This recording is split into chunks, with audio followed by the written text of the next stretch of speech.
Assalamualaikum warahmatullahi taala wabarakatuh. A'udzubillahi minasyaitonir rajim. Bismillahirrahmanirrahim. Alhamdulillahirabbil alamin wa bihi nasta'in. Wassalatu wassalamu ala rasulihil amin sayyidina Muhammad wa ala alihi wa ashabihi ajma'in. Rabbi shrah li sadri wa yassir li amri wa hlul 'uqdatan min lisani yafqahu qawli. Subhanaka la ilma lana illa ma 'allamtana innaka antal alimul hakim wa la haula wa la quwwata illa billahil aliyyil azim. Amma ba'd. Yang saya lalukan ashabul fadilah, para asatizah, tuan-tuan guru, tuan-tuan dan puan-puan, sidang pendengar, sidang penonton yang alhamdulillah mengikuti kuliah ataupun sembang santai falak kita pada petang ini dalam merujuk kepada buku Mukhtasar Ilmu Falak. Alhamdulillah, kita rafakkan kesyukuran kepada Allah Subhanahu Taala kerana pada petang ini alhamdulillah dapat kita bersiaran secara live pula setelah beberapa siri, 2 siri sebelum ni tuan-tuan dan puan-puan sekalian, kita terpaksa bersiaran secara rakaman lah oleh kerana ada beberapa program dan juga adalah hal-hal peribadi dan sebagainya, tapi alhamdulillah kita dapat juga bersiaran dalam bentuk rakaman dan pada petang ini kita dapat bersama-sama dalam siri kuliah kita secara live pula insya-Allah. Dan saya ucapkan terima kasih kepada tuan-tuan dan puan-puan sekalian yang mengikuti secara live ataupun yang bakal melihat kuliah ini secara rakaman ataupun secara dalam Facebook nanti setelah dirakam akan dimasukkan dalam Facebook Jabatan Mufti Negeri Sembilan. Dan terima kasih terdahulu kepada sahabat-sahabat saya di Jabatan Mufti Negeri Sembilan, terutama pada bahagian falak dan sumber maklumat atas kesempatan yang diberikan untuk kita dapat bersama-sama berkuliah pada petang ini insya-Allah. Dan tuan-tuan, alhamdulillah kita masih lagi berada dalam bulan Ramadan yang mubarak. Dan pada hari ini kita berada pada hari ke-19 Ramadan. Memang tak tak rasa masanya Ramadan itu terlalu cepat berlalu. Rasanya baru sekejap saja kita masuk dalam bulan Ramadan. Tapi hari ini kita dah masuk dalam setelah berlalunya. Kalau kita pecahkan pada 3 bahagian, maknanya 1/2 daripada 3 bahagian Ramadan itu setelah pun berlalu, maknanya kita ada baki lagi 1/3 lagi. Dan alhamdulillah tuan-tuan, Allah SWT memberikan kepada kita kesihatan, memberikan kepada kita suatu kemahuan untuk kita berada dalam Ramadan ini, untuk kita menghidupkan setiap daripada masa detik yang bulan Ramadan ini. Dan tentulah sekali insya-Allah sama-sama kita berdoa kepada Allah SWT, moga-moga Allah Taala mengurniakan kepada kita kurniaan malam Al-Qadar, terutama pada 10 malam terakhir yang kalau ikutkan dalam takwim kita, maknanya mula 10 malam terakhir itu pada malam ni lah ya. Kerana dalam penentuan waktu ataupun tarikh itu dalam Islam dimulakan dengan waktu maghrib. Jadi siang ni 19, jadi malam ni dah masuk malam ke-20. Dan moga-moga tuan-tuan Allah Taala mengurniakan kepada kita tuan-tuan malam Al-Qadar. Dan tuan-tuan doalah juga kepada saya juga insya-Allah. Saya doakan kepada tuan-tuan sekalian untuk Allah Taala mengurniakan kepada kita rezeki untuk berjumpa dengan malam Al-Qadar dan kita dapat menghidupkan malam Al-Qadar itu dengan sebaik-baiknya, dan Allah Taala makbulkan segala doa kita dan berikan pahala ganjaran yang cukup besar kepada kita, khairu min alf syahr, lebih baik daripada 1000 bulan. Baik tuan-tuan dan puan-puan rahimakumullah sekalian, jadi itu sebagai mukadimah kita pada petang ini. Dan memang mencabarlah tuan-tuan ya, kalau petang-petang kita nak berkuliah ni kan, waktu ni tambah lagi bulan Ramadan tuan-tuan, ramai yang mengambil masa untuk beristirahat lah di rumah tengah-tengah hari ni. Kalau di Ipoh ni tuan-tuan, suasananya agak mendung lagi ya. Memang beberapa hari ni agak mendung pada siang dan juga pada tengah hari. Jadi insyaAllah tuan-tuan, pada kuliah hari ini kita akan sambung kembali perbahasan kita dalam penetapan waktu-waktu solat, khususnya dalam membincangkan 2 waktu yang insyaAllah waktu isyak dan juga waktu subuh. Waktu isyak dan juga waktu subuh. Dan maknanya kita dah insyaAllah kuliah ini kuliah terakhir lah dalam tajuk penetapan waktu solat, dan lepas ini kita akan masuk dalam bab yang ketiga, membincangkan tentang perbahasan waktu tentang penentuan arah kiblat pula. Tentang arah kiblat untuk dan tuan-tuan, dia mulut dia rasa kering aku cakap. Baik. Seperti biasa tuan-tuan, mukadimah kepada perbincangan kita ini, saya akan kongsikan. Terima kasih kepada Sahabat Fadilah Tuan Guru kita, Al-Fadil Ustaz Hanafiah, kerana tuan-tuan dalam siri tazkirah beliau, kalau tuan-tuan tengok dalam YouTube ada siri tazkirah beliau, saya ingat kalau ikut dalam rakaman tu macam di Masjid Kota Iskandar lah, di mana dalam tazkirah tersebut Fadil Tuan Guru kita telah berkongsikan satu hadis Nabi SAW, dan tentang hadis ini adalah hadis daripada riwayat Imam Tabrani, dan Imam Tabrani mengatakan bahawa hadis ini mempunyai sanad yang hasan, dan saya merujuk dalam kitab Faidul Qadir, dalam kitab Faidul Qadir yang ditulis ataupun dikoleksikan hadis-hadis oleh Syekh Muhammad Abdul Rauf Al-Munawi, dan hadis ini hadis nombor 645. Hadis ini hadis nombor 645. Okey, baik. Tuan-tuan, saya terpanggillah untuk berkongsikan kalau dalam kuliah Al-Fadil Tuan Guru kita Ustaz Hanafiah, beliau hanya membacakan. Jadi mungkin dari kalangan tuan-tuan yang mungkin nak mencari apa bentuk ataupun dalam bentuk tulisan hadis ni, maka saya kongsikan tuan-tuan pada petang ini. Itu hadis daripada Ubadah bin Samit radhiyallahu anhu. Nabi sallallahu alaihi wasallam bersabda, "Idza ra'aitum amudan ahmar min qibal al-mashriq fi syahr Ramadan, fadakhiru ta'ama sanatikum fa innaha sanatu ju'in." Atau kama qala. Bermaksud, apabila kamu melihat tiang berwarna merah di bahagian timur dalam bulan Ramadan, maka simpanlah makanan untuk tempoh setahun, kerana tahun itu ialah tahun kelaparan. Masya Allah tuan-tuan. Saya tidak berniat untuk menghuraikan hadis ini secara panjang lebar. Cuma tuan-tuan kalau nak mendengar apakah takrifan ataupun syarah tentang hadis ini, tuan-tuan bolehlah mendengar dalam rakaman kuliah yang telah disebutkan oleh Tuan Guru kita, iaitu Al-Fadil Ustaz Hanafiah. Cuma dalam pada kuliah tengah hari ini atau petang ini tuan-tuan, saya nak menyebutkan bahawa ini antara nilai yang ada dalam bulan Ramadan. Nilai yang ada pada bulan Ramadan, iaitu ketika mana seseorang itu melihat amu dan ahmar, tiang-tiang berwarna merah di bahagian timur. Maknanya kalau sedikitlah, walaupun tak nak syarah tadi, tapi sebut sikit, amu dan ahmar ini adalah gambaran kepada cahaya matahari yang terbit daripada timur, dan cahaya matahari itu membentuk amu dan ahmar, iaitu tiang-tiang berwarna merah, tiang-tiang berwarna merah macam dalam gambaran inilah lebih kurang tuan-tuan, yang mana kita dapat lihat daripada timur fi syahr Ramadan, pada bulan Ramadan. Kalau ikutkan dalam huraian dikemukakan oleh Tuan Guru kita pada Ustaz Hanafiah, dalam setiap hari dalam bulan Ramadan, maka faddakhiru ta'ama sanatikum, maka ketika itu simpanlah makanan untuk tempoh setahun. Kerana apa? Fa innaha sanatu ju'un, kerana tahun itu dikatakan bahawa tahun akan kita akan menghadapi satu krisis makanan. Wallahu ta'ala alam tuan-tuan. Huraian hadis ini tuan-tuan boleh dengar balik dalam kuliah Al-Fadil Ustaz Hanafiah. Adakah dia merupakan sebahagian daripada asyratus sa'ah ataupun tanda-tanda hari kiamat, yang di mana ketika mana kita lihat tanda ini, bahawa ini merupakan satu tanda bahawa kiamat sudah hampir tiba, kerana ketika itu manusia akan menghadapi krisis makanan, yang kita tahu bahawa krisis makanan ini adalah satu benda besar yang akan menyebabkan masalah kepada negara, bahkan kepada dunia, dan mungkinkah itu sebahagian daripada tanda-tanda kiamat. Wallahu ta'ala alam tuan-tuan.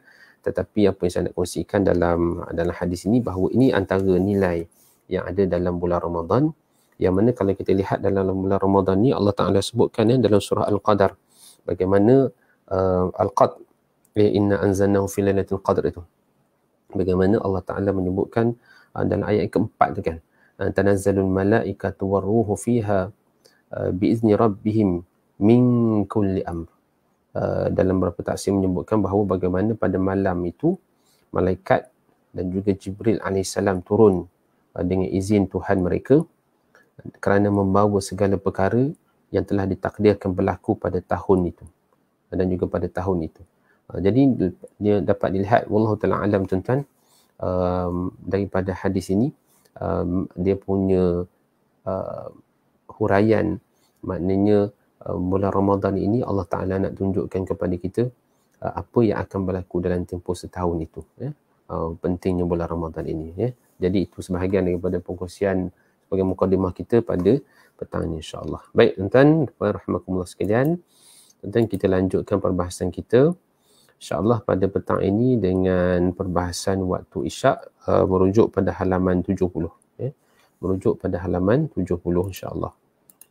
Baik tuan-tuan, tuan-tuan yang ada buku boleh rujuk pada halaman 70. Okey.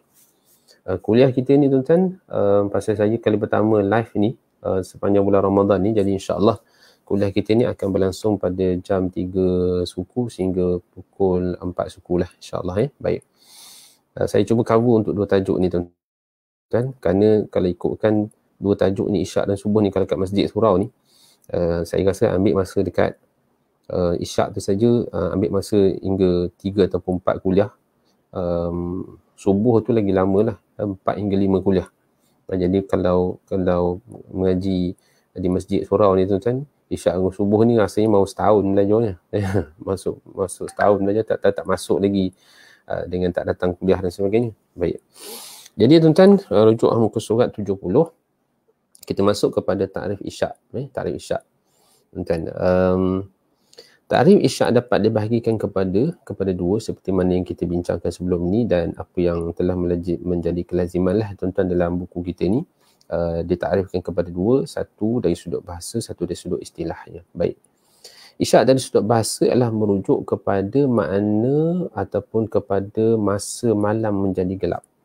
Masa malam menjadi gelap. Kalau tuan-tuan dapat lihat dalam gambar rajah yang tak berapa jadi inilah, sekadar yang saya mampu buat dalam bentuk PowerPoint tuan-tuan. Nak menggambarkan awan hitam tu, nak menggambarkan bahawa suasana tu jadi gelap sebenarnya. Suasana jadi gelap walaupun background dia putih. Tapi nak menggambarkan suasana itu ketika mana isyak itu, kalau dalam lafaz isyak itu sendiri merujuk kepada malam itu menjadi gelap. Malam itu menjadi gelap. Cuma tuan, kalau kita lihat di dalam bahasa Arab lah, isyak ini kalau ain tu kita bagi bawah kan. Tapi kalau kita letak baris atas, asyak tu jadi makan malam. Kita jadi makan malam. Jadi malam juga, tapi dia merujuk kepada makan malam.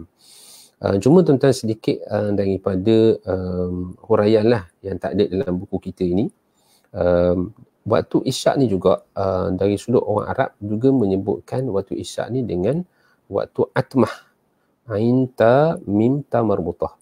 Ain ta mim ta marbutah, kerana dalam satu hadis Nabi sallallahu alaihi wasallam, hadis daripada Abi Hurairah radhiyallahu anhu, Nabi SAW menyebutkan akan kelebihan sembahyang berjemaah, merujuk kepada dua solat ini, iaitu dalam hadis itu bagaimana Nabi SAW menyebutkan walau ya'lamuna ma fil atmah was subhi la'atuha walau habwa. Nabi SAW menyebutkan walau law ya'lamuna, kalau sekiranya manusia ini tahu ma fil atmah was subhi, akan kelebihan sembahyang jemaah atmah itu dan juga solat subuh itu, la'atuha, maka mereka akan datang kepada masjid walau habwa, walaupun dalam keadaan merangkak. Baik, ini fadilat solat lah, tetapi apa yang saya cuba nak kongsikan di sini adalah lafaz isyak itu disebut sebagai atmah. Baik. Kalau kita rujuk kepada dalam kuliah-kuliah yang biasa kami ikut tuan-tuan, dalam kuliah Fadil Tunggu kita, Ustaz Hanafiah, atmah ini adalah waktu yang ketiga daripada Asma'ul Lail, ketika mana masuknya waktu maghrib itu. Selepas waktu maghrib itu masuk waktu ghasaq, al-ghasaq, Selepas waktu al-ghasaq tu masuk waktu atmah. Jadi atmah ini adalah waktu isyak sebenarnya. Cuma dalam kitab Sabilul Muhtadin disebutkan bahawa makruh untuk kita menyebutkan isyak itu dengan atmah kerana ada larangan daripada Nabi sallallahu alaihi wasallam untuk menyebutkan, kerana itu istilah yang digunakan daripada zaman jahiliah. Wallahu a'lam, tuan-tuan boleh rujuk balik dalam kitab. Ini sebagai satu perkongsian tuan-tuan daripada nama isyak itu dengan atmah. Baik. Isyak dari sudut istilah pula, dalam kitab Sabilul Muhtadin karangan almarhum Syekh Arsyad Al-Banjari menyatakan bahawa masuk waktu isyak itu dengan hilang syafaq yang merah. Syafaq yang merah. Maknanya kalau tuan-tuan lihat dalam gambaran ini, tuan-tuan, dan baik juga untuk kita lihat hadis yang juga saya kongsikan dalam PowerPoint tu. Kalau tuan-tuan masih ingat dalam perbahasan kita awal-awal kuliah itu, bila kita rujuk dalam hadis Nabi SAW, hadis Jabir bin Abdullah, bagaimana baginda Nabi SAW ketika mana Jibril AS datang untuk mengajarkan tentang waktu solat, maka Jibril AS datang untuk mengajarkan awal waktu solat ketika mana fasalla hina ghaba syafaq. Maka ketika itu Nabi SAW diajak oleh Jibril AS untuk solat ketika mana ghaba syafaq. Maknanya ketika mana hilangnya syafaq. Nanti insya-Allah kita akan bincang. Baik. Dan tuan-tuan, maknanya hilang syafaq ini, kalau dalam kitab Sabilul Muhtadin yang kita sebutkan tadi, disebutkan dah oleh Syekh Arsyad Banjari bahawa dengan hilangnya syafaq itu disebut syafaq ahmar. Syafaq ahmar. Baik, apakah syafaq ahmar ini? InsyaAllah tuan-tuan, kita nak huraikan dalam slide seterusnya, dan tuan-tuan boleh rujuk juga dalam buku kita ini. Kalau dalam halaman 71 tu, tuan-tuan lihat tu muka surat 70, lihat muka surat 71 tu, itu antara gambaran lah kepada kita tentang bagaimana apa yang disebut sebagai kedudukan matahari di bawah ufuk itu, 18-7. Nanti insyaAllah saya akan huraikan sedikit lepas ni. Okey, kita nak pergi dulu kepada slide ini, dan juga pada halaman 72, pada halaman 72. Okey, sampai itu saya lalukan sahabat-sahabat kita yang komen dalam ni, Encik Zahin, Zainal, Ustaz Amri, ni orang kuat kita ni, Cik Hafiz. Okey, alhamdulillah, terima kasih kerana sudi bersama-sama dengan kita dalam kuliah ini, insya-Allah. Baik. Dalam kitab Subulus Salam menyatakan bahawa syafaq adalah baki cahaya matahari. Tuan-tuan, kalau tuan-tuan ada buku surat 72 ni, dua kali pula matahari tu. Cahaya matahari, cahaya matahari, satu ialah mataharinya. Baik, syafaq adalah baki cahaya matahari yang berada di langit setelah ia terbenam. Itu maksud syafaq, tuan-tuan, dalam kitab Subulus Salam. Maknanya syafaq ini, kita tak pergi lagi kepada ahmar ke abyad ke, nanti dulu. Kita pergi dulu kepada perbahasan tentang apa yang disebut sebagai syafaq. Maksudnya syafaq itu adalah baki cahaya matahari yang berada di langit setelah matahari terbenam. Maknanya tuan-tuan, setelah matahari terbenam, kalau tuan-tuan masih ingat perbahasan kita dalam waktu maghrib hari itu, kan, yang mana Nabi SAW menyebutkan dalam hadis daripada Abdullah bin Amr, Nabi SAW menyebutkan waktu salat maghrib itu, waktu salatil maghrib malam yaghib syafaq. Waktu solat maghrib ini selagi mana ada syafaq. Baik. Maka dalam konteks ini tuan-tuan, selepas matahari terbenam tu akan ada syafaq yang warna merah, ataupun kita sebut sebagai mega merah di langit. Dan selepas daripada waktu maghrib ini, kalau kita lihat, insya-Allah tuan-tuan, kepada tuan-tuan yang mungkin kali pertama lah mendengar maklumat ini, lepas berbukanya, setelah berbuka nanti tuan-tuan, kalau tuan-tuan lepas itu nak pergi sembahyang maghrib di masjid, tuan akan dapat lihat bahawa di sekitar langit, terutama di sebelah barat itu, kadang, dan selepas daripada masuknya ataupun ketika masuknya waktu isyak ni, langit akan menjadi sepenuhnya gelap. Langit akan menjadi gelap sepenuhnya. Ketika itu tuan-tuan, mega merah ni tak ada dah. Mega merah ni tak ada. Jadi itu antara apa yang disebutkan sebagai syafaq. Baik. Cuma tuan-tuan, dari sudut istilah bahasa Arab, Kerana kita apa-apa pun dalam fiqh ni tentu sekali lah dalam hadis Nabi dalam Quran dan juga hadis Nabi SAW dalam bahasa Arab. Maka kita rujuk balik dalam bahasa Arab. Maka dalam bahasa Arab, syafa' ini ada dua maksud, ada dua makna penggunaannya. Satu, syafa' yang dikatakan syafa' ahmar. Syafa' ahmar ini adalah syafa' yang berwarna merah. Yang kedua disebut sebagai syafa' abyad, iaitu syafa' yang berwarna putih. Maknanya kalau dari sudut bahasa, dua-dua ni valid lah. Dua-dua ni valid. Boleh merujuk kepada ahmar, syafa' yang warna merah, dan juga syafa' yang berwarna putih. Dua-dua valid. Maka di sinilah tuan-tuan, para ulama membincangkan hal ini, yang mana sebenarnya syafa'. Bila dalam hadis Nabi SAW menyebutkan bahawa malam yaqid syafa' itu, ataupun dalam hadis daripada Jabir bin Abdullah mengatakan bahawa ketika mana yaqid syafa' itu hilang juga syafa'. Syafa' apa? Merah ke putih? Baik. Maka Imam Syafi'i, Imam Maliki dan juga Imam Ahmad menjelaskan bahawa syafa' yang dimaksudkan dalam hadis itu adalah syafa' ahmar. Syafa' ahmar.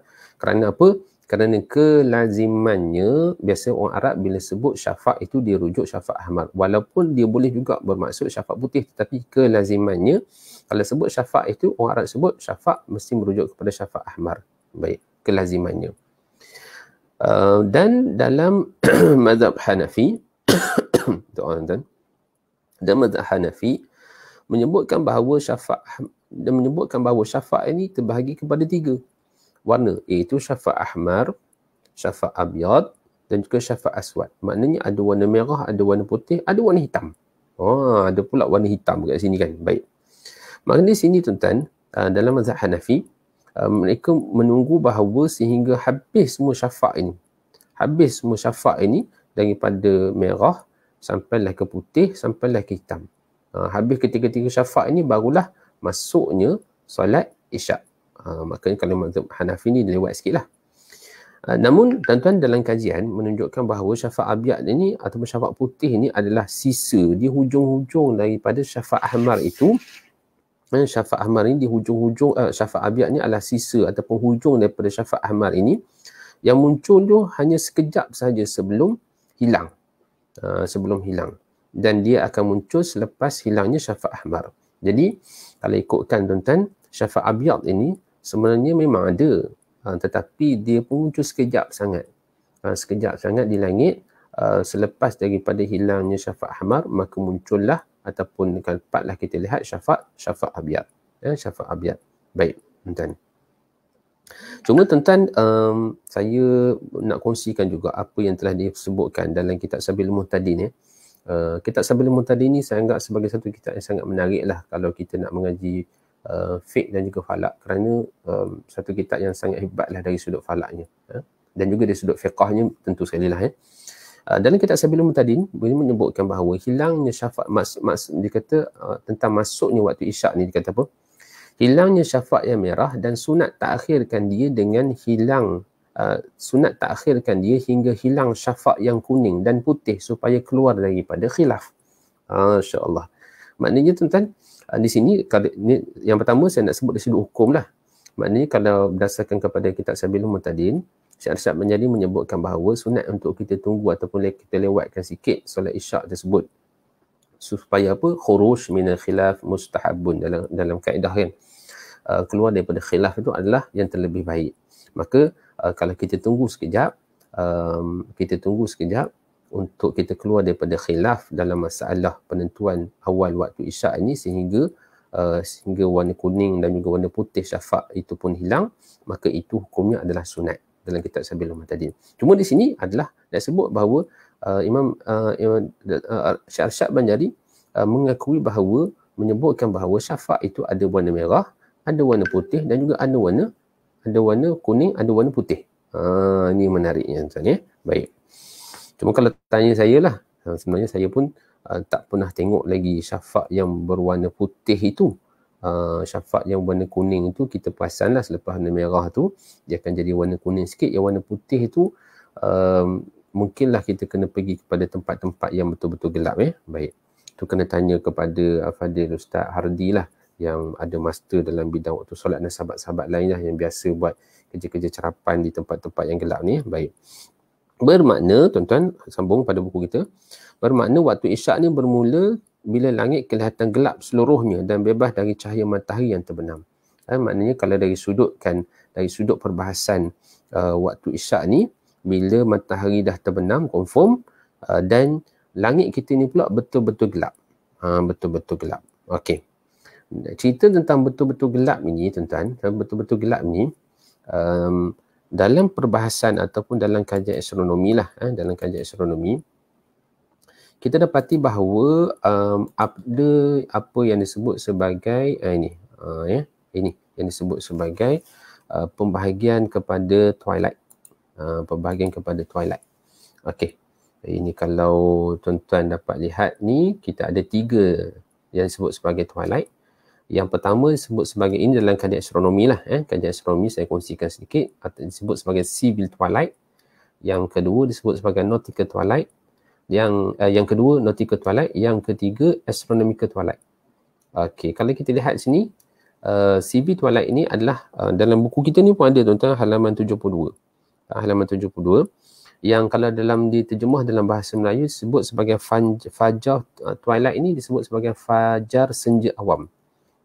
CV twilight ni sebut sebagai fajar senja awam. Untuk tuan-tuan, memang mulut ni rasa kering nak bercakap. Fajar senja awam, fajar senja awam. Ketika itu matahari berada dalam lingkungan 0 hingga 6 darjah. 0 hingga 6 darjah. Ini disebut sebagai CV twilight. Kenapa disebut sebagai CV twilight, tuan-tuan? Kerana mata orang-orang awam, orang macam gitulah yang biasa melihat kepada langit seskala ni kan, maka kita akan dapati bahawa akan berlakunya perubahan kepada langit kita ini dengan merujuk kepada adanya warna merah, ada warna kuning, warna oranye dan sebagainya dekat langit kita, maka disebut sebagai CV twilight. Mudah untuk mata kita melihat orang-orang awam. Yang kedua, iaitu ketika mana matahari dalam kedudukan 0 hingga 6 darjah di bawah ufuk. 0 hingga 6 darjah di bawah ufuk. Kemudian yang kedua disebut sebagai nautical twilight. Nautical twilight ini ataupun disebut sebagai fajar senja nautika. Fajar senja nautika. Ketika matahari dalam kedudukan selepas daripada 6 tu 7 sehinggalah 12 darjah di bawah ufuk. Minus 7 hingga 12. Minus 7 hingga 12. Ketika ini tuan-tuan disebut sebagai nautika. Saya pun cuba cari jugalah, search maklumat kenapa disebut sebagai nautika. Kerana dari sudut penglihatan mata kita dalam waktu ini, kita masih lagi dapat melihat ufuk. Masih lagi dapat melihat ufuk. Maknanya kalau kita berada di tengah laut ataupun kalau kita berada di tepi laut, kita masih lagi nampak ufuk ketika itu dalam bentuk ini. Secara kasar mata kita boleh nampak ufuk lagi. Kalau pakai kamera tak cilah, kena tengok dengan mata kasar, nautical twilight. Dan ketika ini kalau kita lihat bintang-bintang ataupun planet-planet itu dah dapat lihat dengan jelas di langit ketika itu. Waktu ni. Kalau kita lihat dalam gambar ni tuan-tuan boleh lihat suasana ketika mana CV twilight itu warna merah dan langit kita ni ada lagi warna putih, biru dan sebagainya. Bila masuk nautical twilight ni, cahaya langit ketika itu ada balam-balam, hanya ujung-ujung tu ada warna putih kan. Ni mungkin kot disebut sebagai syafaq abyad tu. Warna-warna putih tu dekat tepi, dan juga kita tapi latar belakang langit itu masih lagi, kalau kita ambil gambar, masih lagi berwarna biru pekat. Biru pekat. Kan? Okey. Kita pergi pula kepada fajar senja astronomi ataupun disebut astronomical twilight. Astronomical twilight. Ketika ini tuan-tuan, astronomical twilight ini dia bermula ketika mana selepas daripada matahari berada bawah di rendah ufuk, bawah ufuk tuan-tuan, bermula daripada 12 hingga 18 darjah. 12 hingga 18 darjah. Maknanya tuan-tuan di sini kita dapat lihat suasana dekat langit kita itu, suasana itu dah menjadi gelap gelita. Menjadi gelap gelita. Dan kalau tengok dalam gambaran ni, saya pilih gambar ni kerana dia dapat menjelaskan apa maksud astronomical twilight itu, kerana objek-objek yang disebut sebagai objek astronomi. Seperti yang kalau kita lihat dalam ni, contohnya macam Milky Way yang kita boleh lihat kan dengan secara jelas. Kalau sekiranya kita berada di kawasan yang betul-betul gelap, tak ada pancaran cahaya, cahaya lampu jalan dan sebagainya kan. maka kita akan dapat lihat Milky Way, dan kita hanya dapat lihat ketika mana dalam fasa astronomical twilight, ketika matahari dah masuk ke bawah ufuk. Okey, baik. Dan dalam lingkungan maksimumnya disebut sebagai 18 darjah di bawah ufuk. Baik. Maka ketika inilah yang disebutkan masuknya waktu isyak, masuknya waktu isyak. Okey, baik. Cuma tuan-tuan, ialah dalam konteks kita kadang-kadang berada di tengah bandar ni, kadang-kadang susah kita nak lihat suasana yang gelap betul, kerana masalah kita di tengah bandar ni adalah kita berada dalam suasana yang ada pencemaran cahaya, kerana ada cahaya daripada jalan, lampu-lampu jalan, ada cahaya daripada lampu-lampu bangunan, menyebabkan kadang-kadang kita tak boleh nak melihat suasana gelap walaupun ketika itu matahari dah berendah di bawah ufuk. Mungkin dah tengah malam dah waktu tu, tapi kita masih lagi tak dapat lihat suasana yang dikatakan sebagai gelap seperti mana yang disebut ni. Ini kalau kita nak lihat ni kena pergi ke tempat yang betul-betul gelap ataupun yang tak ada pencemaran cahaya lah. Baik. Baik tuan, kita lihat balik dalam buku kita, nak pergi kepada huraian dengan gambar sebelah tu. Okey. Bagi waktu isyak tuan-tuan, sebenarnya kalau kita lihat dalam konteksnya, sebenarnya dia boleh berubah-ubah dia punya nilai ini dalam beberapa penulisan tuan-tuan yang saya rujuk, termasuk juga dalam tesis yang telah dikemukakan oleh Al-Fadhil Ustaz Ardi, katakan bahawa nilai ini sebenarnya boleh berubah-ubah kerana dia sangat terkesan dengan musim dan juga lokasi. Musim dan juga lokasi. Kalau kita berada di Khatulistiwa tuan-tuan, mungkin waktu isyak ni permulaan dia tu mungkin agak tidak ada kesan sangat. Tapi kalau kita berada pada negara-negara empat musim, terutama bila melibatkan musim sejuk dan juga musim panas, maka dia ada perubahan yang sangat ketara lah. Kerana musim sejuk malamnya panjang, musim panas malamnya pendek. Jadi ini akan ada banyak isu. Tuan-tuan boleh search dengan internet juga antara isu-isu yang dikemukakan oleh mereka yang berada di negara-negara four season ini. Dapat lihat antara isu-isu waktu solat, terutama melibatkan waktu isyak dan juga waktu subuh tuan. Saya tak dapat nak ulas kerana kita ada masa yang sangat sangat terhad tuan-tuan dalam hal ini. Dan menurut guru kami juga yang bahagia Profesor Mahathir Dr. Baharudin dalam bukunya Ilmu Falak mengatakan bahawa kod apa yang telah Ibnu Yunus sebutkan bahawa syafaq ini terbahagi kepada 3, iaitu kuning, oranye dan juga merah. Maknanya semua ini tuan-tuan, kalau kita dalam konteks di Nusantara ni mungkin susahlah kita nak dapat lihat. Tetapi kalau kita berada di negara-negara macam kita sebut tadi, negara-negara yang 4 musim, negara-negara latitude tinggi, jadi perubahan ketika mana musim sejuk contohnya. Ketika mana musim sejuk, kita akan dapat lihat perubahan warna langit itu dengan lebih ketara kerana kedudukan matahari itu yang berada di bawah ufuk lebih lama. Jadi kita dapat lihat warna perubahan itu daripada warna merah kepada warna kuning, kepada warna oranye, dan mungkin kita dapat juga lihat warna putih itu dengan lebih jelas. Jadi ini tuan-tuan, mungkin tuan-tuan yang pernah berada di luar negara dalam tempoh yang lama, pasanglah benda-benda macam ni. Baik, bagi kami yang duduk di Malaysia ni lama tuan-tuan, mungkinlah tak nampak, boleh baca sajalah, boleh baca sajalah. Baik tuan-tuan. Dan dalam merujuk kepada konteks kita di Malaysia, seluruh negeri-negeri di Malaysia ni tuan-tuan menggunakan nilai 18 darjah di bawah ufuk. 18 darjah di bawah ufuk ini saya kena patah balik sekejap di gambar ini. Sekejap tuan-tuan. Okey, kalau tuan-tuan dapat lihat dalam gambaran ini, matahari di bawah ufuk 18 darjah. Kalau tadi maghrib 90 darjah 50 minit kan.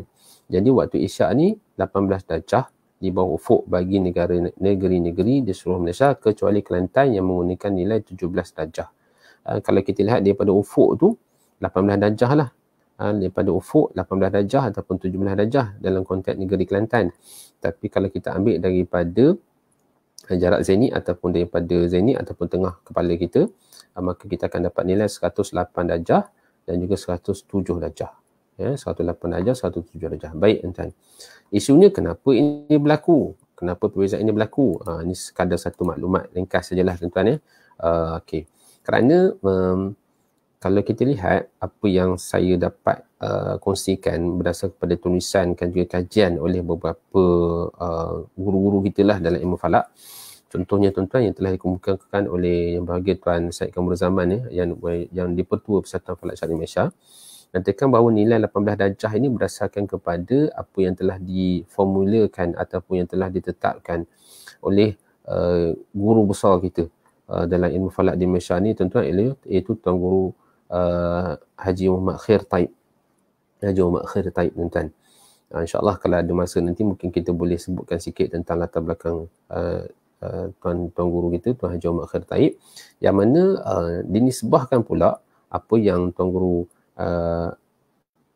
Haji Muhammad Khair Taib ni, tuan-tuan, dapat daripada gurunya, iaitu Syekh Tahir Jalaluddin. Dalam gambar ni lah yang tuan-tuan dapat lihat ni. Dalam gambar ni yang pakai songkok ni dinisbahkan kepada Syekh Tahir Jalaluddin bagi negeri-negeri di seluruh Malaysia. Cuma di Kelantan, tuan-tuan, mereka pakai nilai 17 darjah di bawah ufuk dengan merujuk kepada tulisan ataupun ijtihad yang telah pun digunakan berdasarkan pada ijtihad yang telah dikemukakan oleh tuan-tuan guru, ulama-ulama di Kelantan. Dan antaranya, tuan-tuan, yang telah dikemukakan oleh Saibul Samaha, bekas daripada Mufti Kelantan, iaitu Tuan Guru Haji Muhammad Nur, yang ada menulis kitab Pilihan Mastika, tuan-tuan. Pilihan Mastika. Beliau telah menulis satu buku Pilihan Mastika, dan dalam kitab tersebut menyatakan tentang bagaimana penetapan kepada waktu isyak ni dengan menggunakan nilai 17 darjah, dan antara lain juga kitab-kitab yang menggunakan nilai 17 darjah, tuan-tuan, adalah kitab Syekh Umar Ismail Nuruddin dalam kitab Syamsul Fathiyah, tuan-tuan.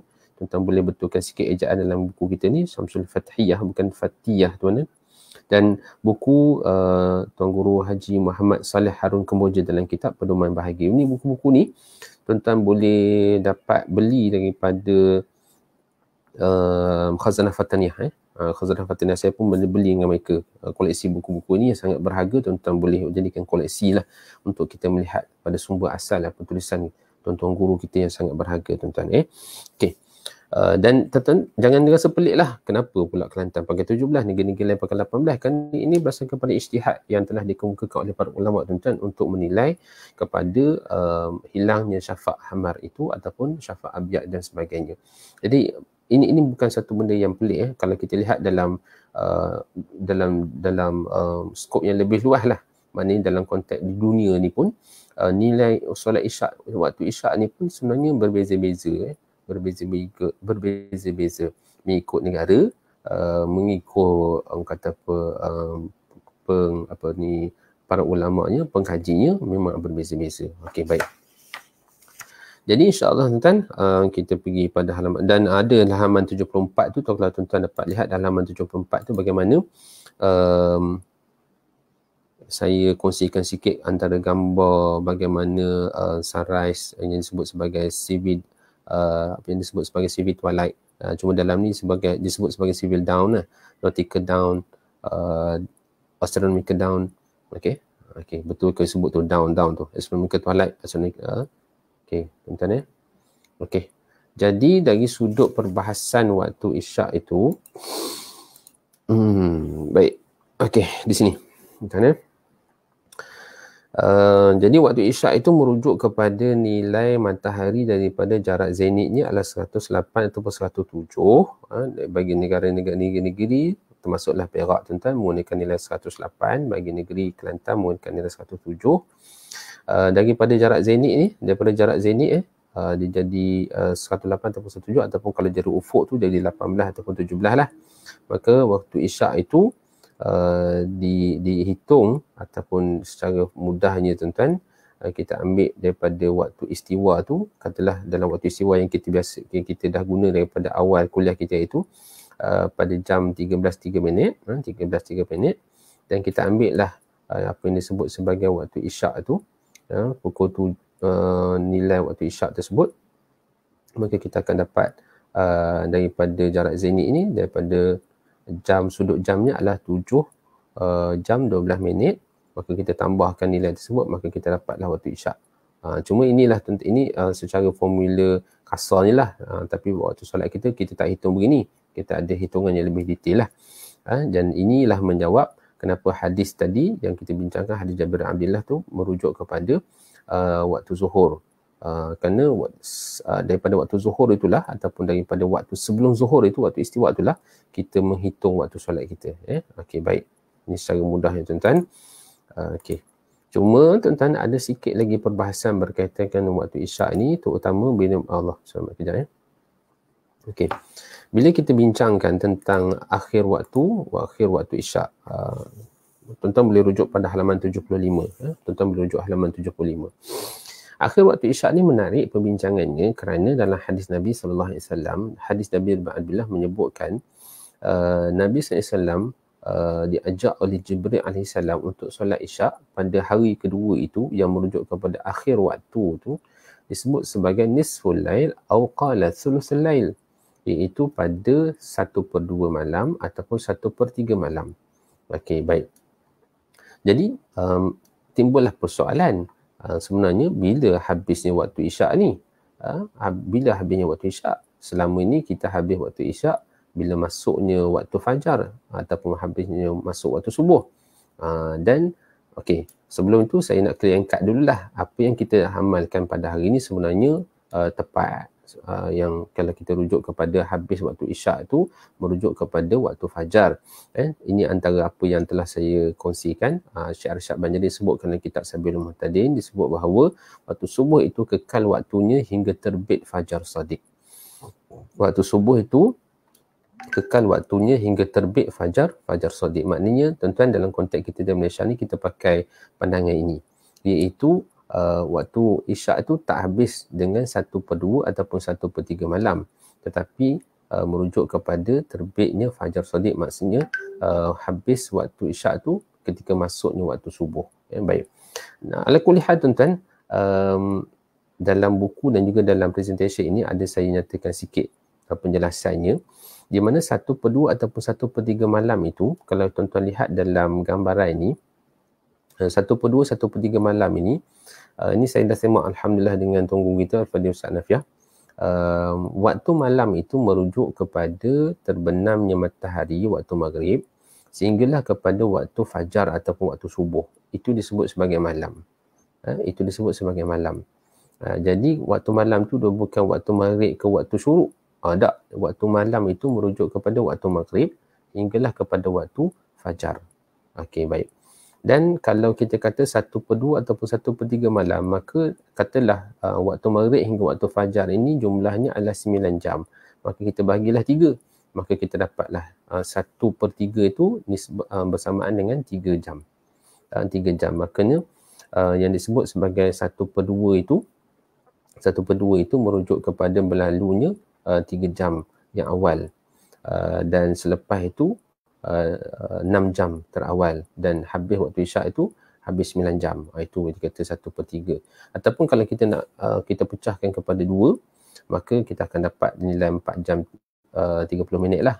Okey, itu sebagai satu contoh tuan-tuan, nak mengira ataupun nak menghitung apa disebut 1/2 ataupun 1/3 malam. Cuma tuan-tuan, dalam buku ni dan juga dengan slide ni juga saya kongsikan mana pandangan sebenarnya berkaitan dengan hal ini memang ada khilaf lah, kerana hadis berkaitan dengan waktu isyak ni sebenarnya, akhir waktu isyak ni banyak, bukan sekadar hadis Jabir bin Abdullah ni. Cuma tuan-tuan, walaupun saya dah buat kesimpulan dalam buku yang saya yang kami tulis dalam buku ni, cuma setelah saya semak balik tuan-tuan, saya suka untuk membaca ataupun merujuk kepada khulasah yang ditulis oleh bahagia Dr. Anisah dalam buku Konsep dan Pengamalan Solat ni tuan-tuan. Ini yang ditarjih hukum ini tuan-tuan. Disebut bahawa hadis-hadis berkaitan dengan waktu akhir solat isyak ni sebenarnya banyak. Ada hadis yang kata 1/2 malam, ada hadis yang kata 1/3 malam, dan juga ada hadis yang mengatakan bahawa sehinggalah solat subuh. Sehinggalah solat subuh. Hadis daripada Abu Hurairah, dan juga hadis juga daripada saya tak ingat ni perawi hadis tu yang menceritakan tentang akhir waktu solat ini akan akhir waktu solat itu dengan masuknya waktu solat yang lain. Kalau tuan-tuan boleh tunggu sekejap, saya boleh rujuk dalam satu buku yang juga saya selalu rujuk, itu Al-Ma'ayir fil Fiqh, Al-Ma'ayir Fiqhiyah wal Falakiyah ni tuan-tuan. Sekejap ya tuan-tuan, saya nak rujuk hadis itu. Okey.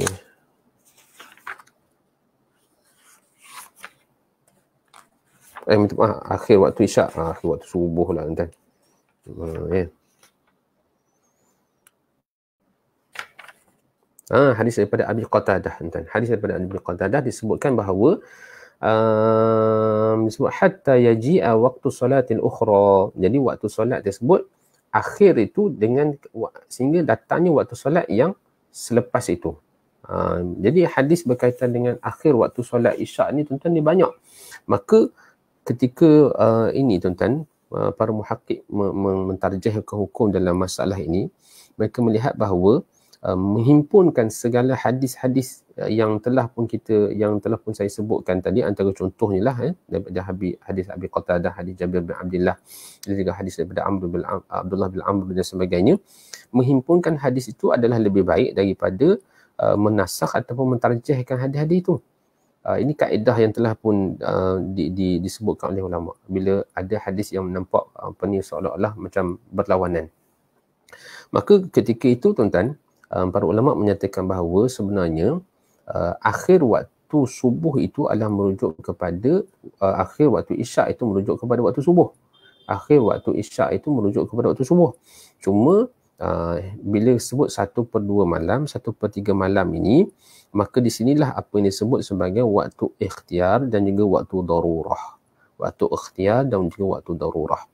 Yang menyebutkan bahawa ini saya sebut apa yang di quote oleh Dr. Anisah dalam buku ini, merujuk kepada pandangan Ibnu Qudamah, mengatakan bahawa tidak mentakhirkan solat isyak sehingga 1/3 malam. Jangan kita mengamalkan mentakhirkan solat isyak itu sampai 1/3 malam. Sekiranya mentakhirkan hingga 1/2 malam itu adalah harus lagi. Mana 1/2 malam itu boleh lagi. Sebaliknya selepas daripada 1/2 malam hingga naik fajar kedua itu adalah waktu darurah. Maknanya tuan-tuan di sini, kalau kita nak mengamalkan solat isyak ini, kita kalau terbangun pukul 4 pagi, pukul 3:30 pagi, adakah masih boleh solat isyak? Ya, boleh solat isyak kerana masa masih ada. Cuma tuan-tuan jangan dijadikan amalan.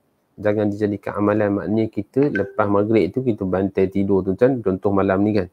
Malam ni kita bantai tidur dalam keadaan kita pun tak tentu boleh bangun, tak boleh bangun. Sebab itu para ulama dalam perbahasan inilah yang saya nak kongsikan. Para ulama kata memakruhkan, bahkan ada sebahagian ulama mengharamkan solat selepas maghrib, tidur selepas maghrib itu kalau dah tahu bahawa dia tu kalau jenis tidur memang alamatnya subuh esok dah baru bangun, memang terluputlah solat isyak tu. Tapi kalau sekiranya seorang itu tidur dalam keadaan keletihan, kemudian dia bangun pada pukul 3 ataupun 4 pagi, maka bolehkah lagi dia solat isyak? Boleh. Tapi jangan jadikan sebagai satu tabiat, kebiasaan. Asal lepas maghrib dia tidur dan bangun balik dalam pukul 4, pukul 5 itu baru nak solat isyak. Maka ini antara satu benda yang disebutkan oleh para ulama, satu perkara yang dimakruhkan, satu perkara yang dimakruhkan. Tetapi waktu solat tu masih ada. Dan benda ini pun khilaf juga kerana ada hadis daripada ada hadis lain juga tuan-tuan yang menyebutkan tuan-tuan bagaimana apa yang disebut sebagai hadis daripada Abdullah bin Amr kan, Abdullah bin Umar, minta maaf. Abdullah bin Umar menyebutkan bahawa Nabi SAW satu ketika pernah tunggu sampai 1/2 malam, dan bila Nabi keluar solat itu selepas 1/2 malam, Nabi sebut bahawa kalau tak dijadikan keberatan untuk umat aku ni, maka aku akan suruh solat isyak dalam waktu ini. Dan sebab itu para ulama kata sunat pula untuk takhirkan solat isyak itu. Wallahu ta'ala alam. Ini perbahasan fiqh lah, Cuma ala kulli hal tuan-tuan, kalau kita lihat secara umum dalam konteks kita di Indonesia, solat subuh itu berakhir dengan solat subuh lagi. Solat isyak itu berakhir dengan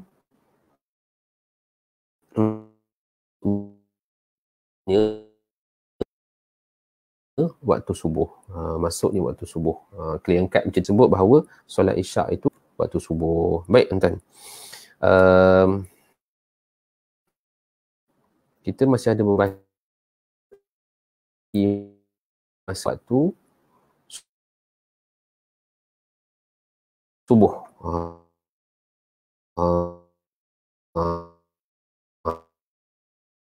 Tadi duduk subuh kan. Okey, sekarang kita masuk pula waktu subuh.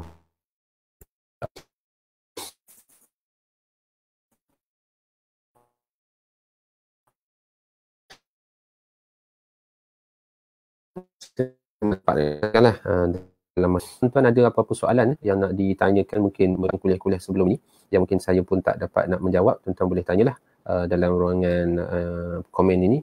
Kalau sekiranya ada soalan-soalan yang boleh saya jawab, kalau tak ada tuan-tuan saya terus kepada kuliah kita lah, insyaAllah. Baik.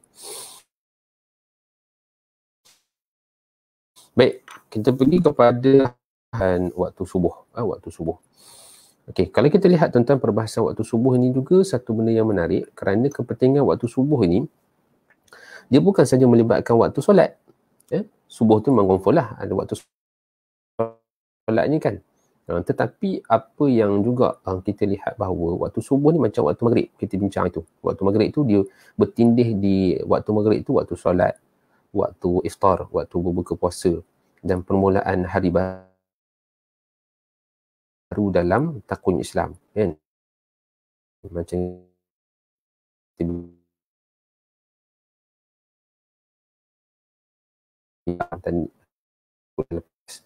dan dalam konteks pada Ramadan. Okey, baik. Yang gambar ni memang ada mungkin line tak berapa cantik lah. Kepentingan waktu subuh ini di samping dia waktu solat, waktu subuh tu nak waktu solat, antara kepentingan juga adalah dia melibatkan waktu imsak bagi puasa. Alhamdulillah tuan-tuan, kita bincang waktu subuh ni dalam waktu kita berpuasa ni memang jelas lah. Kerana kalau dalam waktu imsak dalam konteks takwim kita pada hari ini,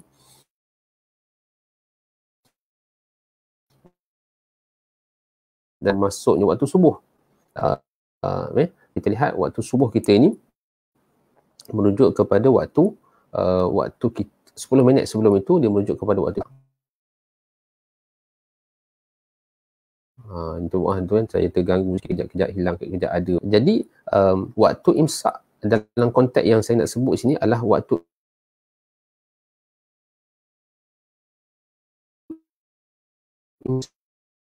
ini waktu kita menahan diri daripada makan dan minum. Itu yang saya nak sebutkan. Imsak tu maksudnya menahan kan. Menahan diri daripada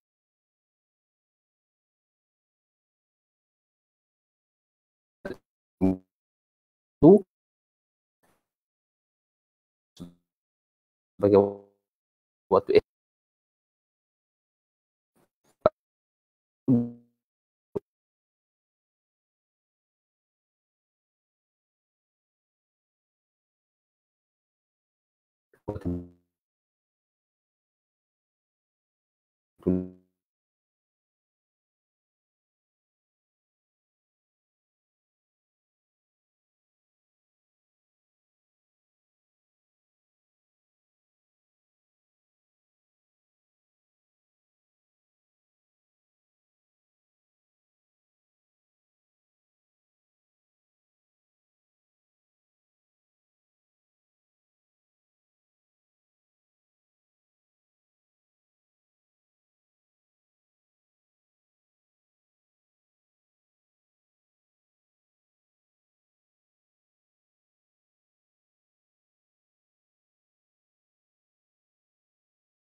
kalau kita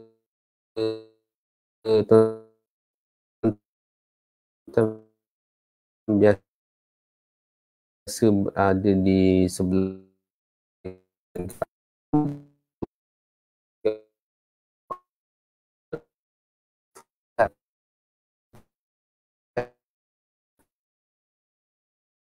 Abdul Rahman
itu saya jawab sikit.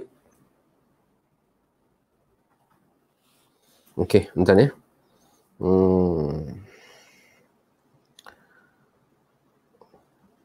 Okey, saya pergi sikitlah kepada takrif subuh ni secara bahasa, lepas tu insya-Allah kita tamatkanlah kuliah kita ni tuan-tuan, nanti saya akan ulang balik. Kalau tuan-tuan lihat dari sudut takrif subuh ini ada makna banyaklah. Kalau dalam buku kita ni saya hanya merujuk kepada subuh itu merujuk kepada masa pagi. Subuh ni kita biasa rujuk kepada waktu pagi. Bila kata subuh itu waktu pagi. Dan cuma kalau kita lihat dengan akar kata sotbaha itu, maka kita akan jumpa juga dengan beberapa perkataan-perkataan atau makna lain dalam bahasa Arab. Contohnya sabuha yang maksud cantik berseri-seri. Cantik berseri-seri orang, maknanya subuh itu kalau kita lihat cahaya yang terbit ataupun warna waktu subuh itu sangat cantik berseri-seri. Bahkan kalau orang itu cukup tidurnya pada waktu malam dan bila bangun pagi, mandi dan sebagainya, bila nak solat subuh tu wajahnya nampak berseri-seri. Kerana apa? Dapat rehat yang cukup baik pada siang hari, pada malam harinya. Kalau kita lihat juga ada dinamakan sebagai dalam takrifan telah dikemukakan oleh Syekh Syahban Jalil dalam kitab Sabil Muhtadin, sebut bahawa subuh ini adalah matahari tak kala ia hampir ke tepi langit. Ini dari sudut perbahasannya lah tuan-tuan. Takrifnya menyebutkan bahawa dalam kuliah akan datang lah saya rasa terbit Fajar Shadiq ini, tapi dalam badan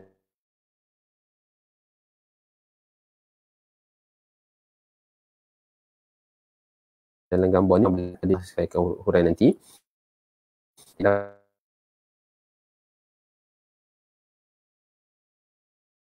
Terutama di kaki langit ketika itu. Ya, terbit Fajar Shadiq itu garis yang putih pada tepi langit di sebelah masyrik, itu di sebelah timur, iaitu benderang cahaya matahari. Maknanya ia kenapa putih ni? Sebenarnya ia adalah hasil daripada cahaya matahari yang bakal akan terbit nanti ni. Dia akan terbit dekat sini, maka sebelum matahari terbit, maka cahaya ni akan kelihatan di sebelah timur. Tak kala ia hampir, insyaAllah kita akan bincanglah dalam kuliah yang akan datang. Okey. Oleh kerana line internet ni pun tak berapa cantik ni tuan-tuan, Maka saya rasa setakat saja inilah dulu tuan. Minta maaf, janji di 10 lah waktu subuh ni kita kena kuliah yang akan datang, insyaAllah. Tuan-tuan, dan moga nanti lain internet kita akan lebih baik lah, insyaAllah. Dan tuan-tuan, sebelum mengakhiri kuliah kita, saya ucapkan terima kasih kepada Ashabul Fadilah, para asatidzah kita yang tadi telah memberikan komen, yang baru masuk tadi Al-Fadhil Ustaz Rahmat, imam di UTP ni. Sahabat-sahabat saya, Al-Fadhil Ustaz Khairul pun ada tadi minta share live ini, insyaAllah. Moga-moga tuan-tuan perbahasan yang saya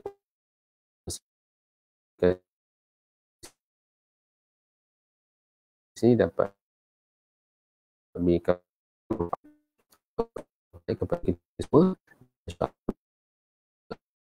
Nanti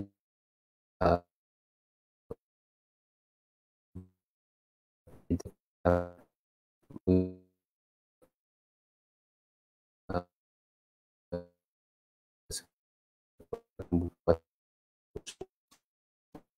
mengumpulkan